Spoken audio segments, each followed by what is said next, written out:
Hola a todos, ¿cómo están? Vamos a continuar con nuestro tema. Les habla Hugo Martínez de la asignatura Dirección Empresarial 1. Eh, en el video anterior nos encontramos hablando sobre los ciclos tecnológicos y las cadenas de innovación. Vamos a continuar hablando sobre algunos asuntos importantes que hay aquí eh, y que digamos son la consecuencia de los ciclos tecnológicos y las cadenas de innovación. Y es que los gerentes deben ser muy buenos en gestionar la innovación en dos circunstancias, digamos, muy diferentes, a veces que requieren habilidades totalmente diferentes, es decir, lo que viene después de la discontinuidad tecnológica, que llamamos cambio discontinuo, y lo que viene después del diseño dominante, lo que llamamos el cambio incremental. Estos dos momentos o estas dos formas de gestionar la innovación son casi que diametralmente opuestas. Entonces el gerente tiene que tener unas habilidades para cada una de ellas, ¿vale? Que son diferentes. Es decir, cuando usted gestiona el cambio discontinuo después de la discontinuidad tecnológica, eh, el trabajo que hay que hacer aquí es, no funciona igual para cuando usted tiene que hacer gestión del cambio incremental después del diseño dominante, ¿vale? Y viceversa. Entonces, Eh, en general hay tres cosas sobre las cuales las organizaciones que usted gerencia o usted dirige son fundamentales y tres cosas que usted tiene que hacer muy bien. La primera de ellas es la gestión de las fuentes de innovación. La segunda de ellas es la gestión de la innovación sobre cambio discontinuo, es decir, esta parte acá de la cadena de innovación. Y la gestión de la innovación durante el cambio incremental. ¿Vale? Entonces, a continuación vamos a ver cada una de estas y a dar algunos consejos y prácticas para que usted utilice cada una de estas partes o de estos elementos. Bien, entonces en ese orden de ideas, es importante que empecemos a analizar cómo gestionar las fuentes de innovación, ¿vale? Y digamos, aunque las fuentes de innovación son un evento en el proceso de innovación, de todas formas merece un lugar importante de análisis. Bueno, pues bien, las fuentes de innovación eh, como bien lo dijimos hace algún momento, la innovación, digamos, parte de este evento de generación de ideas. Y, y como es un punto importante en el proceso de innovación, pues entonces manejar o gestionar esas fuentes de innovación de donde vienen las ideas es también parte crucial. Pues allí uno podría pensar en inventores, por ejemplo, ¿no? Aquellas personas brillantes que generan cosas importantes y que inclusive han cambiado la humanidad, ¿no? Entonces hablamos de Alexander Graham Bell, de Thomas Edison, de Marconi, eh, de Robert Kahn, ¿no? Personas que han, digamos, hecho importantes inventos como el teléfono, el bombillo, el internet, etcétera, etcétera. Pero resulta que estas personas brillantes no polulan en las organizaciones, es decir, nosotros no tenemos, o las organizaciones en general o en promedio, no tienen esta clase de inventores. Entonces, la pregunta que generalmente se hace, entonces, ¿cómo hago para gestionar fuentes de innovación y asegurar, digamos, un proceso de innovación partiendo de buenas ideas? Y, digamos, hay un asunto importante aquí con el cual quisiéramos tratar de iniciar y es que entonces desde la gestión de la innovación, la creatividad, definida como la producción de ideas nuevas y útiles, empieza a tomar cierta importancia, ¿vale? Y en ese sentido, pues bueno, o sea, eh, una de las formas para crear, digamos, o basarnos en esta definición de creatividad es crear en las organizaciones ambientes de trabajo creativo. Voy a adelantarme un poco aquí. Ambientes de trabajo creativo. Y los ambientes de trabajo creativo que han sido estudiados, digamos, durante varios años, tienen ciertas características o ciertos componentes específicos que permiten que las personas en las organizaciones puedan ser o generar nuevas ideas y ser creativos, ¿no? Entonces, entre ellos está, por ejemplo, libertad, que el trabajo sea retador, eh, que se promueva el trabajo en grupo, que se promueva la supervisión, que se promueva los análisis organizativos y que, digamos, aquellos impedimentos a los procesos de creación y de nuevas ideas eh, sean reducidos al máximo, ¿vale? Y en ese sentido, digamos, es importante crear esos entornos de trabajo creativo. Bueno, allí hay algo bien interesante. Hay un ejemplo que me llama a mí la atención de una empresa de India que se llama Tata Group, Grupo Tata, que es un conglomerado que produce desde café hasta carros, digamos, y es muy, muy conocida allí. La compañía, por ejemplo, le permite a los empleados utilizar el 10% del trabajo de la semana para proyectos personales. Pues claro, esos proyectos personales es para aprender nuevas habilidades, desarrollar ideas o si quieren perseguir un interés personal que puede estar alineado a lo que la organización quiere. Eh, Otra cosa interesante que hizo, digamos, Tata Group es el lanzamiento de un sitio de redes sociales que se llama Idea Max. Y allí en este sitio de redes sociales, los empleados pueden publicar ideas creativas, criticar otras ideas, etcétera, etcétera. Es decir, Tata Group, esta empresa de la India, lo que está tratando de hacer es desarrollar un entorno creativo, incentivando a los empleados para que compartan sus ideas, para crear lo que ellos llaman una cultura creativa de disatisfacción con el status quo, que es algo también que me llamó la atención, ¿vale? Entonces eso es algo bien interesante, digamos, los entornos de trabajo creativo. Así vamos a definir los entornos de trabajo creativo como culturas en el lugar de trabajo en el cual los trabajadores perciben que las nuevas ideas son bien recibidas o son incentivadas, eh, o cuando ellos tienen ideas o soluciones a algunos problemas que se generan en la organización, son tomadas por la organización y son analizadas para mirar si pueden ser implementadas más adelante y así generarse innovaciones. ¿Listo? Bueno, entonces vamos a hacer una pequeña introducción al primero de los componentes para generar entornos de trabajo creativo, ya que como dijimos, los entornos de trabajo creativo permiten la creatividad y permiten la generación de nuevas ideas, que es un punto importante, un evento importante en todo el proceso de innovación, pero no significa que sea todo el proceso, que sea innovación, no, es un punto. Entonces, gestionar las fuentes de innovación es crítico. El primero de ellos que vamos a analizar o hablar es el trabajo retador, es decir, es algo importante entender que el trabajo que tienen los empleados debe ser planteado como un reto para ellos, ¿no? Y ahí hay digamos, un punto importante, es, es entender muy bien cuándo el trabajo es retador, ¿no? Entonces uno podría decir, o para nosotros es importante decir, que el trabajo es retador cuando requiere un esfuerzo o demanda la atención y el enfoque y es percibido como importante por otros en la organización. Cuando esta definición, un empleado o la fuerza de trabajo de la organización lo percibe, podemos definir que el trabajo es retador, ¿no? Requiere cierto esfuerzo, demanda atención y enfoque y es percibido como importante por otros en la organización. Eso significa tener trabajo retador. Un investigador eh, conocido por sus trabajos en psicología industrial, él se llama Mijail Csikszentmihalyi. Eh, Él dice que el trabajo que promueve la creatividad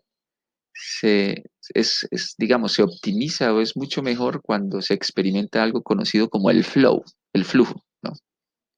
Y el flujo lo vamos a definir como el estado psicológico, un estado en el que pareciera que no existiera esfuerzo, en el cual la persona queda absorbida por el trabajo y el tiempo parece que le pasa muy rápido.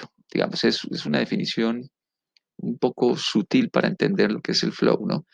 Y es un estado psicológico interesante y ha sido, digamos, estudiado por este investigador en varias áreas del conocimiento, no solamente desde el punto de vista de las organizaciones. Especialmente fue investigado en áreas como los artistas, los pintores, las personas que bailan o que hacen danzas, en los cirujanos, en los atletas o en las personas que escalan rocas. Y se ha llegado a que este estado psicológico llamado flow es experimentado por estas personas. Es decir, en esa parte de la experiencia creativa, de entender qué puede suceder durante su proceso de trabajo, eh, experimentan este estado psicológico en el que el tiempo, en el que eh, quedan totalmente absorbidos y el tiempo mm, queda, digamos, aislado para ellos y quedan ensimismados en su trabajo y de esta manera ellos pueden tratar de generar eh, ideas que puedan ser utilizadas por las organizaciones. Entonces es algo, digamos, bien interesante, ¿no? Cómo algunas, cómo a través de la experiencia del estado psicológico del flow, del flujo, se pueden generar también entornos de trabajo creativo. Eso es algo crítico. Algo importante es entender que un trabajador puede llegar a sentirse muy aburrido cuando ellos tienen que hacer mucho más de lo que es requerido, ¿no? O, perdón, pueden hacer mucho más de lo que es requerido, ¿no? O sea, digamos, eso es cuando el trabajo no es tan retador.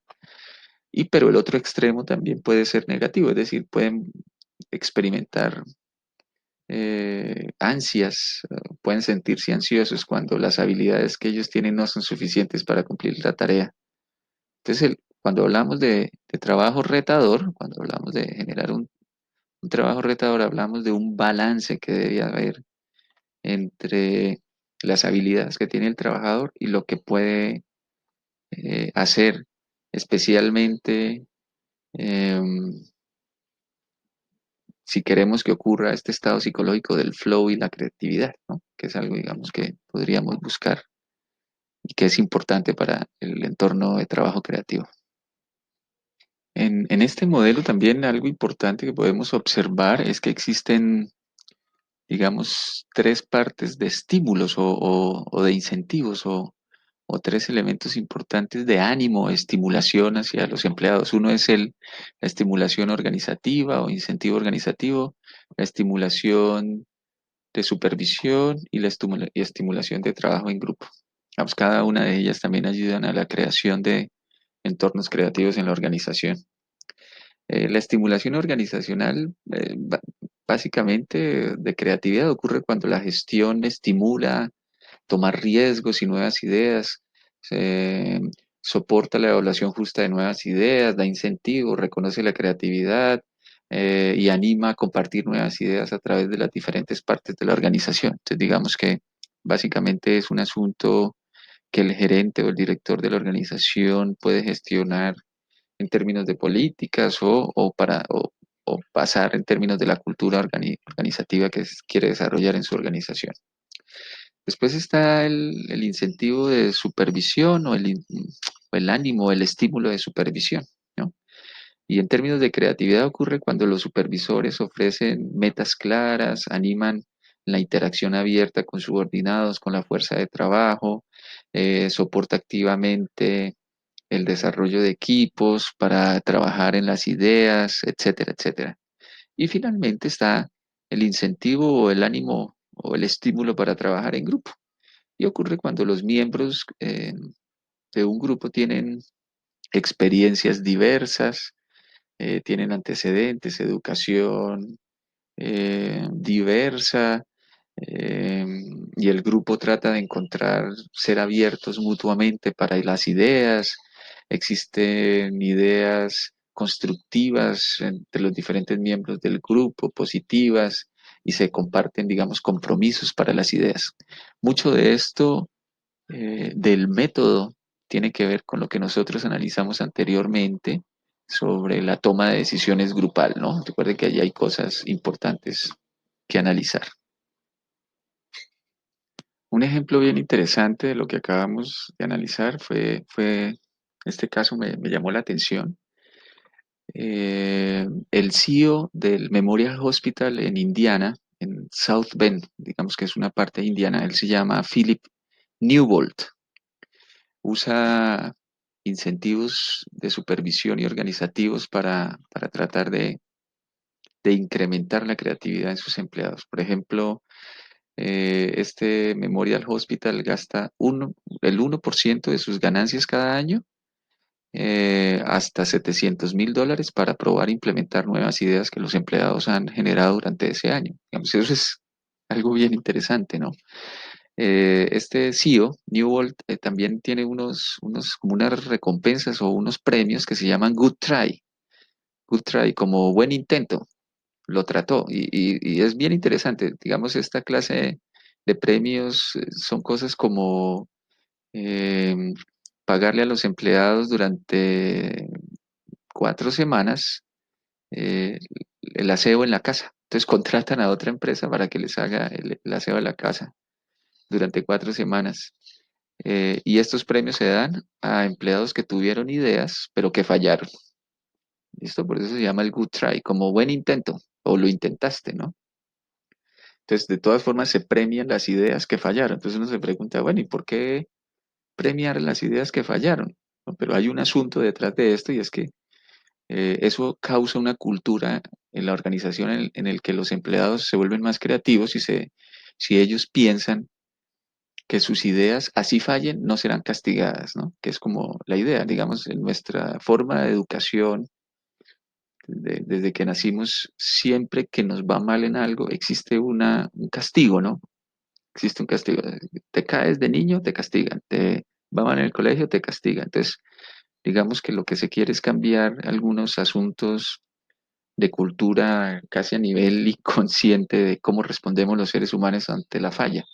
Entonces, digamos, este CEO Newbold, Philip Newbold en el mejor Memorial Hospital, lo que trata es como de cambiar estos asuntos. Inclusive creó algo que se llama Innovation Café, que es un café que hizo al otro lado del hospital. Aunque el café no vende comida, vende solo café, le ha servido mucho para que los empleados vayan allá y en medio de un café trabajan juntos para compartir y desarrollar ideas creativas, lo cual, digamos, llama mucho la atención. Bien, el otro componente importante para crear ambientes creativos es el de libertad, ¿no? Libertad significa pues, como tener la autonomía sobre el día a día de trabajo y tener ese sentido de pertenencia y control sobre las ideas propias, ¿no? Y esencialmente ese es un componente para generar ambientes de trabajo creativo porque numerosos estudios han indicado que las ideas creativas emanan, digamos, bajo condiciones de libertad, ¿no? Por decirlo de alguna manera.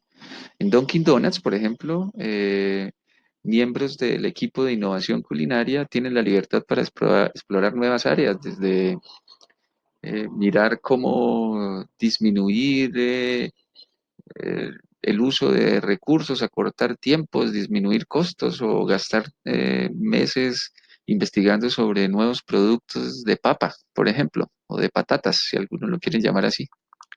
Y como en Dunkin' Donuts, también como en el grupo Tata de la India, tienen también una red social interna que les permite a los empleados compartir, proponer, votar en ideas, etcétera, etcétera. O sea, ha sido tan exitoso que por ejemplo, en los últimos años se han tratado de proponer 12,000 ideas por año, ¿no? O sea, es algo bien interesante. Entonces, los empleados han empezado a participar notablemente en esta clase de mecanismos. Finalmente, pues tenemos el último componente para generar ambientes de trabajo creativo, está los impedimentos organizativos o las barreras organizativas, ¿vale? Digamos, aquellas cosas que impiden generar asuntos de creatividad en el trabajo. Y allí hay asuntos como conflictos internos o aquellas, entre comillas, guerras de poder, estructuras de gestión rígidas o sesgos conservativos para que las cosas sigan haciendo como se venían haciendo antes, status quo. Todas estas cosas, digamos, de alguna manera impiden la creatividad en las organizaciones, ¿no? Entonces, eso genera como la percepción de que otros en la empresa o en la organización decidirán cuáles ideas son aceptables y cuáles merecen soporte. Y eso no es tan bueno si queremos generar ideas en las organizaciones por parte de los empleados. En Hollywood hay un concepto bien interesante que se llama interferencia creativa, ¿no? Y es cuando los gerentes no creativos, es decir, todos los gerentes de marketing, contabilidad, ejecutivos de finanzas, eh, todas estas personas tienen una influencia sobre la toma de decisiones clave, sobre las historias o los actores, y pues eso es visto como un impedimento creativo a la hora de hacer una película o de hacer un documental o de hacer muchas cosas, ¿no? Hay empresas, por ejemplo, como Pixar Studios, ¿no? Que ahora le pertenece a Disney, que esta interferencia creativa se minimiza en cada proyecto fílmico o en cada película que van a hacer. ¿Por qué? Porque el proyecto es liderado, es por el director de la película. Entonces, por ejemplo, cuando Pixar produjo Los Increíbles o Encontrando a Nemo o las series de Toy Story, eh, ellos sabían, digamos, que aunque las compañías y la gestión de las compañías tienen reglas y procedimientos muy rígidos, no querían que esos procedimientos y rígidos interfirieran con la forma en la que se producían las películas.